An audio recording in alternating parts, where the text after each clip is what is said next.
New York City, the place where dreams are made of. There's nothing you can't do. Wait a sec.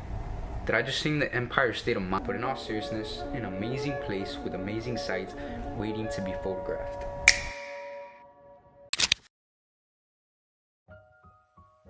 What's up guys, my name is Daniel Lopez and I'm a videographer and photographer outside of Miami, Florida. But I don't want to get too ahead of myself because in this video I'm going to be talking about and showing you guys some of the photos I took in New York City. And while it was really hectic, there were a bunch of people because we're talking about Christmas break, everyone's out of school and people are waiting for the ball drop, which is really funny. So first off, one of the things I want to start off with you guys is telling you guys the camera that I did use during the trip. So the camera I used was the Fujifilm X-H2. I always get like bobbled saying that because it's whatever. It's just me, yeah. I'm a new Fujifilm user. I don't know what I'm doing. So what I was saying was that, so I had the new camera. I was able to test it a lot before the trip coming up, but you know, really on the airplane, getting to New York and you know, getting to the hotel from arriving and leaving and getting on the train, we landed in New Jersey, so then we took a train all the way to New York.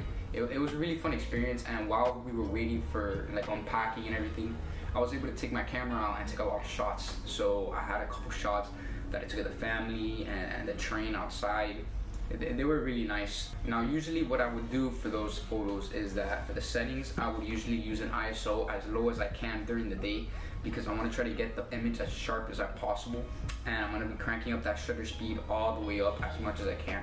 Now what really stunk was that it did not have an ND filter, and I know you photographers there, you guys can go crazy in the comments or whatever, but I didn't have an ND filter on me, and I realized that when I wanted to get that cinematic video. Photography, it didn't matter, but for cinematic video, when I wanted to keep the 180 shutter rule, it really just bummed me out because I literally had to wait till afternoon to be able to get that type of footage. But luckily I was able to still get some footage. You know, it wasn't crazy, but you know, it just bummed me out a little bit.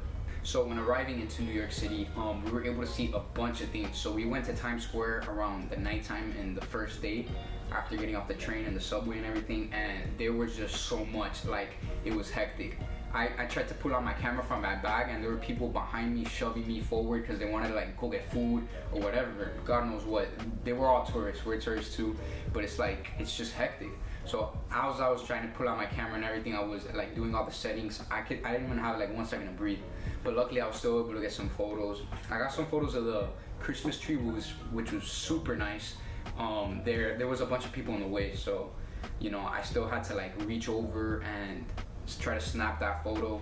All the settings are there, you guys can see them, but that's what I really used. I try to keep my my aperture as low as possible to get as much light, but I also wanted like not that much of depth, but it was just hectic. So for the first like 2 days, I think I just messed around with the settings trying to see what I can get, because you know, with street photography you gotta test and learn, and if you find something that works for you, do it and keep on going. So for the first 2 days I was just learning and going through, but the photos really came out nice. I had a couple, you know, in the pizza shop and looking outside with the cars, just testing it out on people. It was really interesting. So then going around day 2 and 3, you know, I think my best shots, I gotta tell you, were the Statue of Liberty and around that island. I forgot, it's gonna be down there.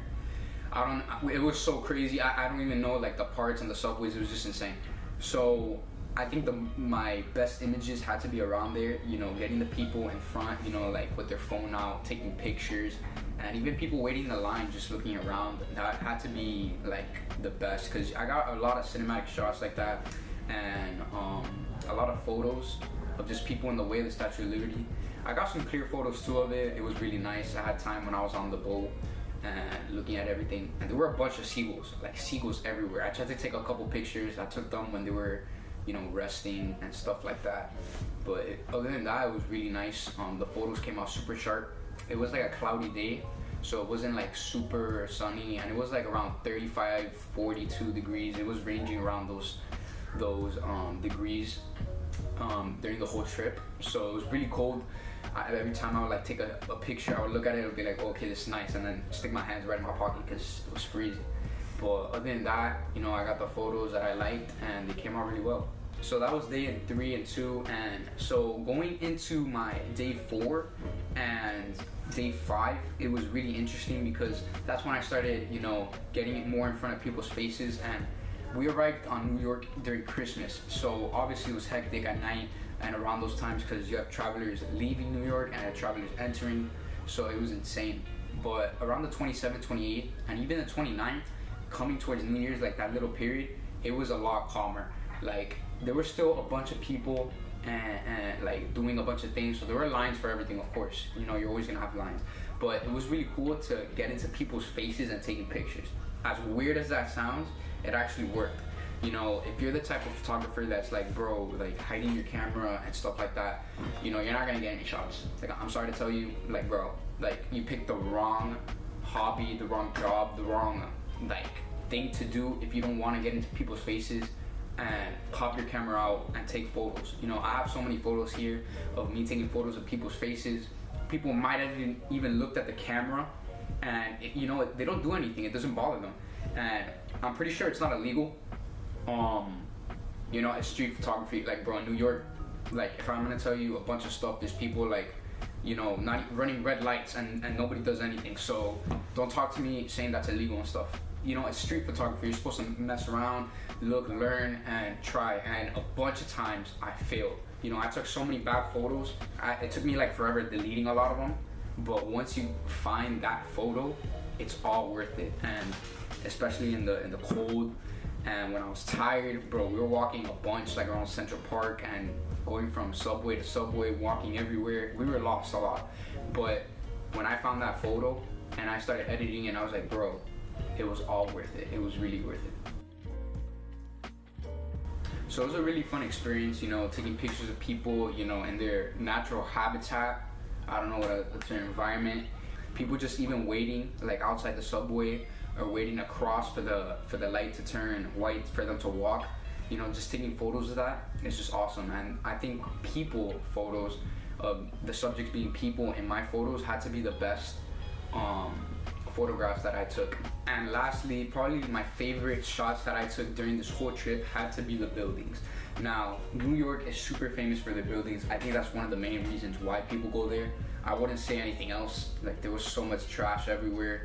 Like, bro, you go to the subway and there's people laying down on the ground like homeless, and they're sleeping because it's freezing outside, so there's nowhere else they could be, and they're like eating out of the garbage can. So I wouldn't say that's like the best part of New York. I would say the buildings and how everything's structured and even the history behind it is super interesting, and I think that's one of the main reasons why people go. Not for the history, but for the buildings. Just get it, because people tan local. So yeah, even taking this photo of the Empire State Building and the new World Trade Center, it was really super nice, like super nice. I took some pictures when we were on the boat going back into the area, which turned out amazing. I snapped them in white and black and in color, obviously. But those photos and those cinematic shots, just in video too, at night, I was able to crank my shutter speed like down to 60 how I wanted it.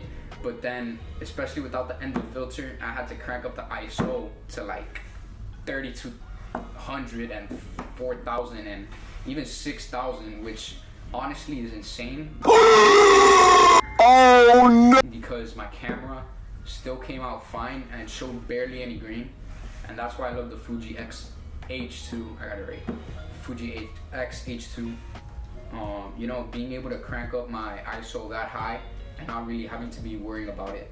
That's what I love about it, and that's why I upgrade. But yeah, there's so many different angles and so many different spots in New York that it gives you a huge, like a vast amount of options and places for you to photograph whatever you want. I would have thought like day 4, day 5, I would have like capped that all the photos. I was a little tired, honestly, but I kept going. I was like, bro, I'm only gonna be here like one time. I'm probably not gonna come back because honestly it was musty. But other than that, the photos really came out nice. If you're into street photography and you're doing this type of stuff, take as many photos as you can, but don't just do it like spamming and you're mindless about it. Be precise and put some thought into what you're gonna be doing. especially with the photos and videos, because it's gonna matter when it comes to post-production. If you're just spamming the click button and putting your continuous, photo mode on, just doing whatever, that defeats the whole purpose of photos. Now in the world of digital photography, and a lot less people are into film. It's growing, but a lot less people are. It doesn't drive people to want to take more photos. It just wants them to like the quality and just spam and see, oh, okay, let me see if I get a photo. Be precise and be intentional with your photos, and that's what I really like about photography, and that's what I like about the Fujifilm X-H2. I said it right. It has that really grained film look, which I really like, and you can really see it in the photos and the videos. It looks awesome. But yeah, I had an amazing time, closing in on day 4 and day 5, taking photos and videos. We ended it off at the ice skating rink, I think the 30th and the 29th, and I took some photos there. It was super nice. There were people like watching outside, and just families enjoying themselves there. The line was super long. I took some shots of that too. The line was super long. It took us like 45 minutes. You might be like, yo, 45 minutes is crazy, but the line, it looked like it was going out of Central Park, which is crazy. But I took some photos of that. It came out really nice. And yeah, just enjoying the sights, enjoying everything about it. So many buildings and so many angles that you could possibly think of. I thought I was like done on day 4, because mind you, I brought a 128 gigabyte SD card, and I brought backup just in case, but I was like, bro, I'm gonna be set with this.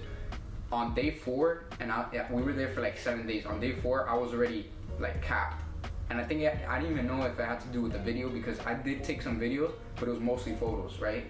And I was doing 4K 24. It was 4K HQ that the Fujifilm allows me to do, but I was already capped, and I was already thinking about the amount of processing my camera's gonna have to do to my computer and to my memory card, to the hard drive, I mean. So the photos came out super nice. I hope you guys learned a little bit of something. I definitely learned a lot about street photography.